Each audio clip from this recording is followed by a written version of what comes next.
Yes, well, Indonesia is facing a massive multi-agency political scandal that many Indonesians are describing as their country's Watergate.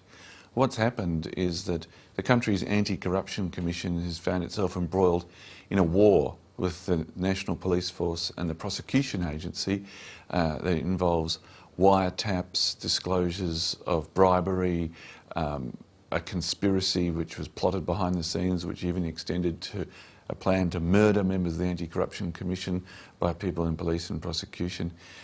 So far, this has involved a love triangle, the murder of a man's mistress, the collapse of a bank, just resignation of the national head of detectives in Indonesia, of a deputy prosecutor, and it's still rolling.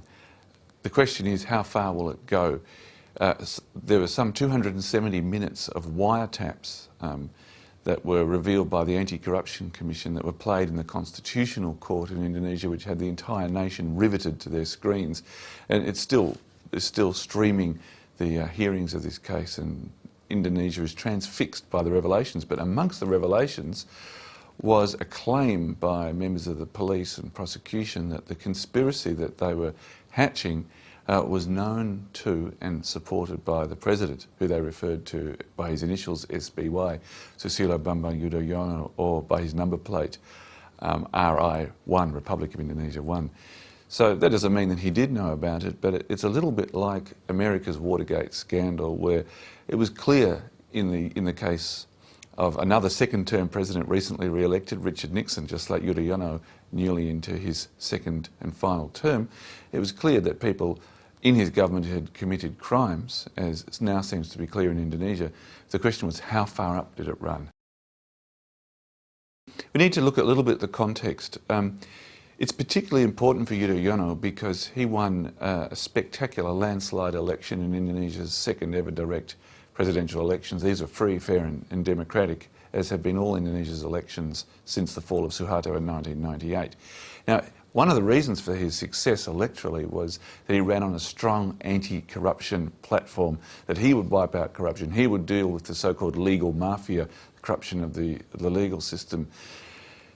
He was so committed to this position in his campaigning that he even stood back and allowed his own son's wife's father to be jailed on corruption charges. That's Alia Pohan, a deputy governor of the Reserve Bank of Indonesia, Bank Indonesia. He was prosecuted by the Anti-Corruption Commission and jailed. And that gave huge kudos to Yudhoyono during the lead up to the legislative and presidential elections. He was so clean, he was so committed to anti-corruption that he would let his son's father-in-law go to jail without lifting a finger. Traditionally in Indonesia, that would never have been the case. Yeah, well, the Australian media, like Australian politics, has been in a feeding frenzy over the asylum seeker issues. But I think Australia needs to realise that the issues that are confronting us are part of an international problem. Countries like Canada have similar, maybe even worse, challenges. But our fixation on the asylum seeker issue is such that we assume that the rest of our region is also equally fixated. In Indonesia, asylum seeker issues, another boat arriving, is not news.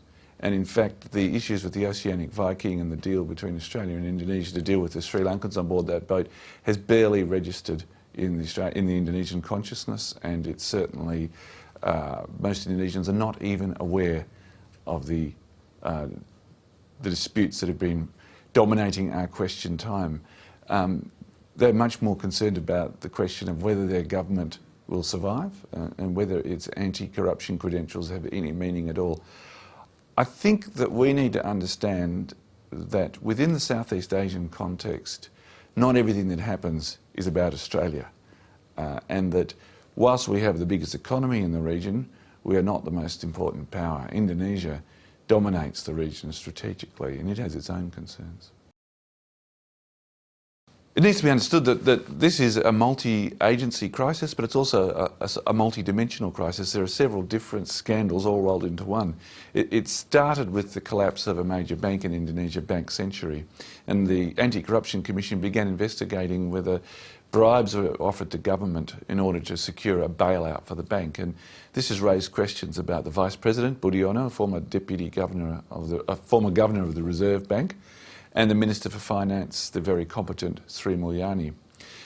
In response to that, it appears, we then saw allegations against the Anti-Corruption Commission that relate to a separate issue, which is the Anti-Corruption Commission's treatment of a fugitive businessman known as Anggoro.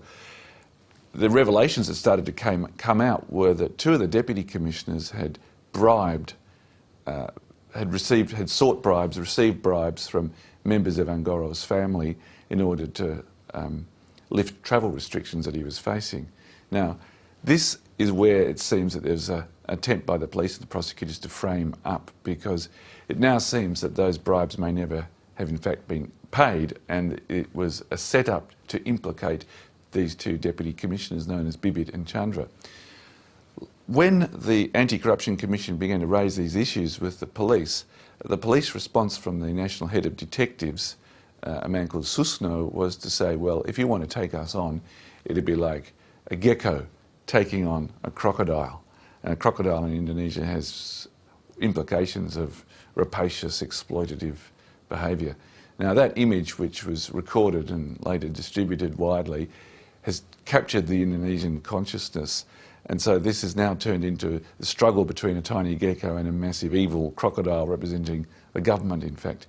But it's even more complex than that, because the commissioner, the head of the Anti-Corruption Commission, is now on trial for murder. It's alleged that he murdered the husband of his beautiful mistress, who was his golf caddy. This became even more convoluted when one of the key witnesses against him recanted and said this was part of a conspiracy as well to damage the Anti-Corruption Commission.